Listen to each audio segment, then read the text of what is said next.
The market should be examining Tender's core legacy biz as a payment processor. We're under siege. We're too close now to lose face. That one miraculous run that makes you live again! Whether he knows it or not, I think that Eric sees Harper as more of like his daughter than his actual daughters. Harper feel the same way about Eric. Is that her father figure? Yeah, totally. I mean, she avoids acknowledging that as long as she possibly can until she's desperate for some paternal energy.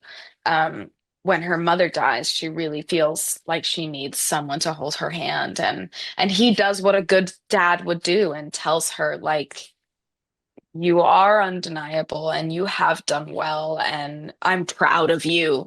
That's all we ever really want to hear. It's all underneath a whole lot of shit. That's all anybody wants to hear from their mentors, their parents, their whoever. And he's the only one. And he is been consistently the person to support her.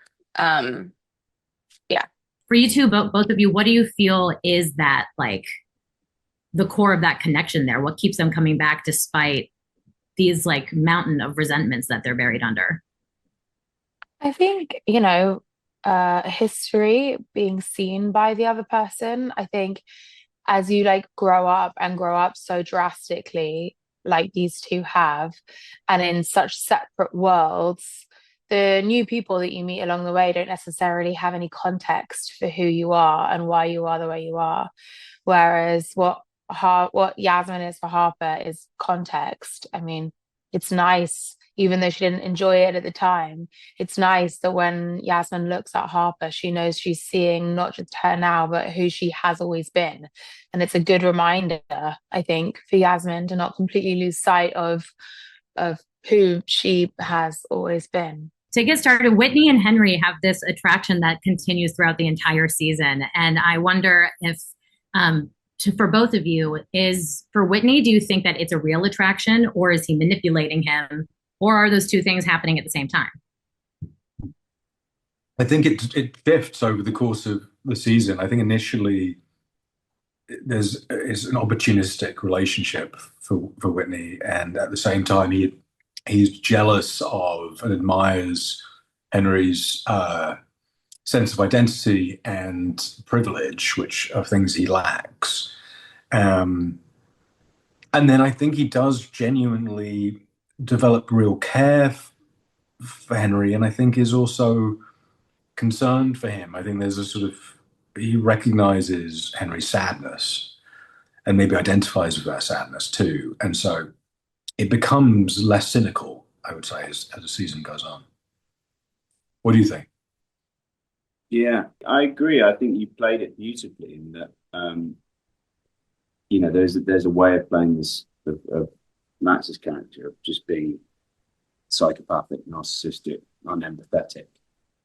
And what's interesting, I think, is that there's something in Henry that Max played very well of like that it ignites something that is close to kind of genuine love or compassion or feeling that maybe this character's had in a long time anyway.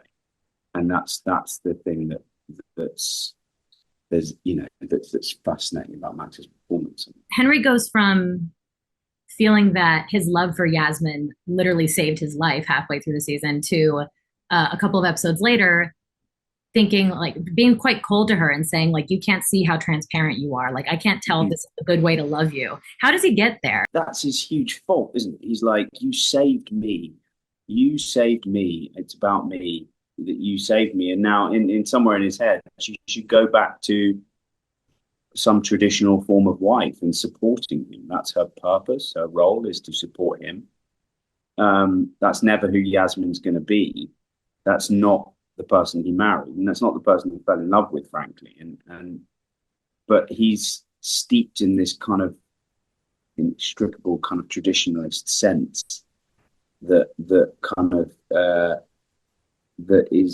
means that he can't see Yasmin for who she fully is, and that's always going to be his downfall, I think. Ken, halfway through the season, we have this pivotal moment with Harper and Eric where Eric's been blackmailed. He's discovered this like devastating thing he's been tricked into doing, right? It feels like an exit after that. Like what is he feeling in that moment when he realizes that someone's got him this time?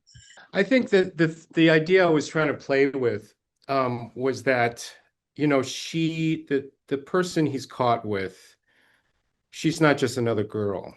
She seems like she is, just another one of his, but she's not. I think for him, he has a connection with her that he believes is real, maybe for the first time. This is kind of what I was playing with. It's not addressed that way in the show. So that when the betrayal happens, it's not just caught in a trap. He's caught in a trap of his kind of grasp on what's real. When he leaves, it's, he is doing the one thing. He's giving her, Harper, he's giving her the one thing, the most fatherly, loving thing, the eliminating of himself in order to protect her, which is the most, the giving of yourself, that's the most parental, the deepest parental impulse that he was never able to show his kid. But he doesn't speak his kid's language. He speaks her language. So, okay, he sees it as, through the only channel I understand, I will give what I think is the highest form of love that I know how to give.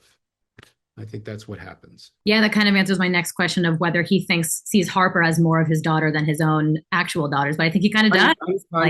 Unconsciously. Yeah.